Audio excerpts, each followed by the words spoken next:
Hello friends, आज हम लोग क्लास 12th के लिए हिस्ट्री यानी इतिहास का मोस्ट इंपॉर्टेंट वीवीआईएस सब्जेक्टिव क्वेश्चन को देखेंगे। यानी कि आज के इस वीडियो में जो है हम लोग हिस्ट्री का मोस्ट इंपॉर्टेंट वीवीआईएस सब्जेक्टिव क्वेश्चन को देखेंगे।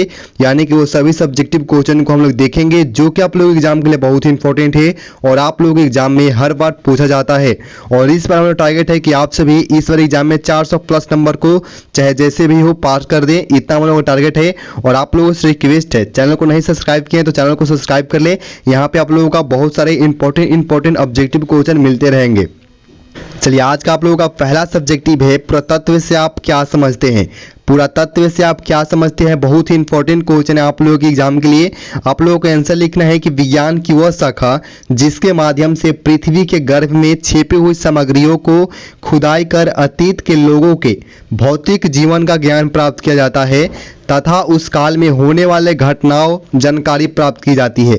यानी कि उस काल में होने वाले घटनाओं की जानकारी को प्राप्त किया जाता है, उसको क्या कहा जाता है, तो पुरातत्व कहा जाता है।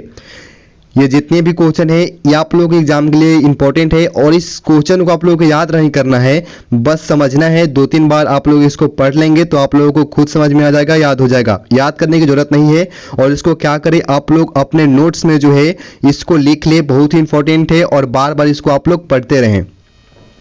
चलिए, दूसरा आप लोगों का क्वेश्चन है रॉलेट एक्ट क्या है। दूसरा क्वेश्चन है रॉलेट एक्ट क्या है, ये भी इंपॉर्टेंट क्वेश्चन है। आंसर आप लोगों का हो जाएगा अंग्रेजों द्वारा लगाया गया ऐसा कानून जिसमें किसी भी भारतीयों को बिना मुकदमा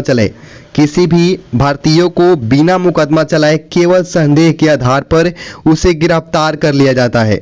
केवल संदेह के ही आधार पर उसे गिरफ्तार कर लिया जाता है। इसी कानून को काला कानून या रॉलेट एक्ट कहा जाता है। यानी कि ये भी इंपॉर्टेंट क्वेश्चन है, एग्जाम में आता है कि रॉलेट एक्ट को कहा जाता है तो काला कानून भी कहा जाता है। रॉलेट एक्ट को काला कानून भी कहा जाता है। ये इतना इंपॉर्टेंट है और इस क्वेश्चन को भी याद कर लेंगे। ज़्यादा बड़ा क्वेश्चन नहीं है, बहुत छोटा छोटा है। आप लोग 2-3 बार इसे पढ़ेंगे तो आप लोग खुद याद कर लेंगे। तीसरा क्वेश्चन है जजिया क्या है। जजिया क्या है, इसका आंसर आप लोग देंगे कि अकबर के काल में लागू किया गया जजिया एक प्रकार का कर या शुल्क है। जजिया क्या है, तो यह एक प्रकार का कर या शुल्क है जो मुगल काल में धार्मिक स्थलों के रखरखाव और निर्माण के लिए किया जाता था। यह कर गैर मुसलमानों से नहीं लिया जाता था। यह जो कर जो है ये गैर मुसलमानों से नहीं लिया जाता था, किंतु औरंगजेब ने इससे गैर मुसलमानों पर भी लागू कर दिया। लेकिन क्या हुआ कि औरंगजेब ने इसे क्या किया, तो इसको जो है गैर मुसलमानों पर भी लागू कर दिया। इसको ही जजिया कहा जाता है और ये भी इंपॉर्टेंट क्वेश्चन है। चलिए, 4 नंबर क्वेश्चन आप लोगों का है कलिंग युद्ध का अशोक पर क्या प्रभाव पड़ा। प्रभाव को बताना है, ये भी इंपॉर्टेंट है। कलिंग युद्ध का जो है अशोक पर क्या प्रभाव पड़ा, इसका सही आंसर आप लोगों का हो जाएगा कलिंग युद्ध में भीषण रक्तपात को देखकर अशोक का दिल जो है दहल गया। अशोक का दिल जो है दहल गया, उसे युद्ध के नाम से घृणा हो गई और उसने भविष्य में युद्ध ना करने की शपथ ली तथा उस दिन से अशोक ने अपनी पुरानी जीवन को भूलकर बौद्ध धर्म को अपनाया। इंपॉर्टेंट है, उसने अपनी पुरानी जीवन को जो है भूलकर बौद्ध धर्म को अपनाया था। किसने, तो अशोक ने। इंपॉर्टेंट है, ये भी क्वेश्चन इंपॉर्टेंट है, आप लोग एग्जाम में यहाँ से आ सकता है। आप लोगों से रिक्वेस्ट है कि जितने भी क्वेश्चन है आप लोग अपने नोटबुक में जो है लिखते हुए चलेंगे और इसे आप लोग हर रोज जो है एक बार जरूर पढ़ेंगे। इससे आप लोगों को जल्दी ही क्वेश्चन को याद हो जाएगा, याद करने की जरूरत नहीं पड़ेगी। 5 नंबर क्वेश्चन है कार्बन 14 विधि से आप क्या समझते हैं। ये बहुत इंपॉर्टेंट है।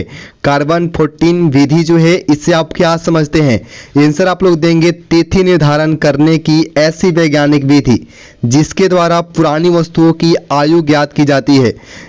इस विधि से क्या किया जाता है, तो तिथि निर्धारण किया जाता है पुरानी वस्तुओं की, है ना।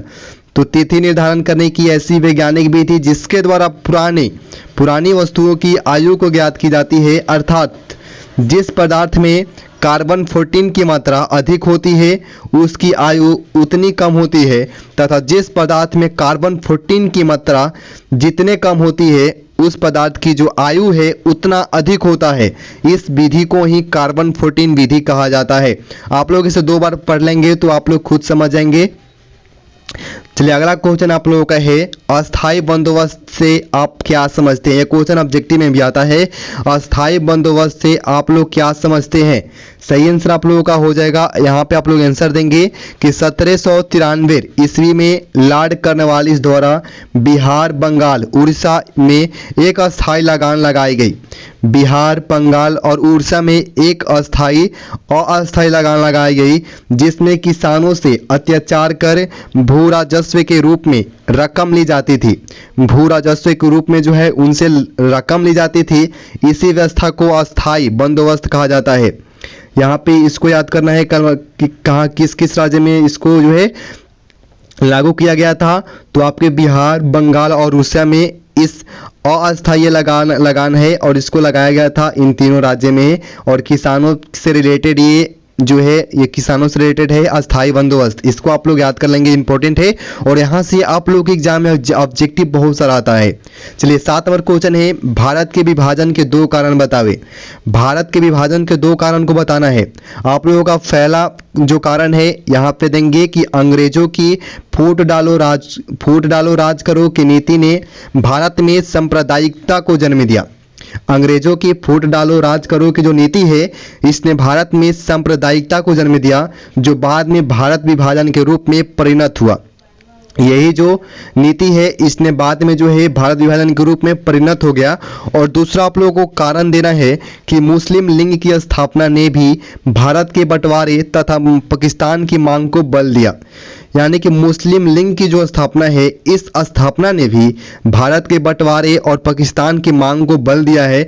और इस दोनों कारण है जो भारत के विभाजन के ये 2 कारण है और इन दोनों कारणों को आप लोगों को याद करना है। 2 ही कारण पूछता है, ज़्यादा नहीं पूछता है आप लोगों के एग्जाम में। 8 नंबर क्वेश्चन है और ये भी इंपॉर्टेंट है, जैन धर्म के उपदेश लिखें। जैन धर्म के उपदेश लिखना है, ये भी इंपॉर्टेंट है। जैन धर्म के उपदेश को लिखना है। आंसर में आप लोग देंगे कि जैन धर्म के निम्नलिखित उपदेश हैं। जैन धर्म के निम्नलिखित उपदेश हैं। पहला आप लोगों का उपदेश है अहिंसा, दूसरा है वेदों में विश्वास और तीसरा है आत्मा का अमृत।